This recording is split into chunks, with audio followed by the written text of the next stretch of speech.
మామూలుగా జగన్మోహన్ రెడ్డి గారు ఎక్కడ ఏదైనా సరే ఓపెనింగ్ అనగానే ఇమీడియట్గా వెళ్ళిపోతూ ఉంటారు. సో ఒక భవనం అయినా ఇంకోటైనా మరి అటువంటిది ఇక్కడ ఈ ఓపెనింగ్కి ఈయన మాత్రం వెళ్ళలా.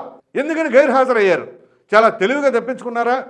సో పర్యాటక శాఖ మంత్రి ఒకరు ఉన్నారు కదా మనకి, ఆ విధంగా పర్యాటక శాఖ మంత్రి గారు మీరు వెళ్ళి ఓపెన్ చేయండి అని చెప్పేసి అంటే ఆవిడ మరి ఆ శాఖ మంత్రి తప్పదు వెళ్ళాలి, పైగా అధినాయకుడు చెప్పారు. సో వెళ్ళి అక్కడ ఇరుషుకొండకి భవనాలు ఉన్నాయి కదా నిర్మించారు 458 కోట్లు వెచ్చించి మరి. సో వాటన్నింటినీ కూడా ఈవిడ ఓపెనింగ్ చేశారు ఇప్పుడు. సో ఇప్పుడు జగన్మోహన్ రెడ్డి గారు అక్కడ లేరు, ఆయన ఇన్వాల్వ్మెంట్ లేదు.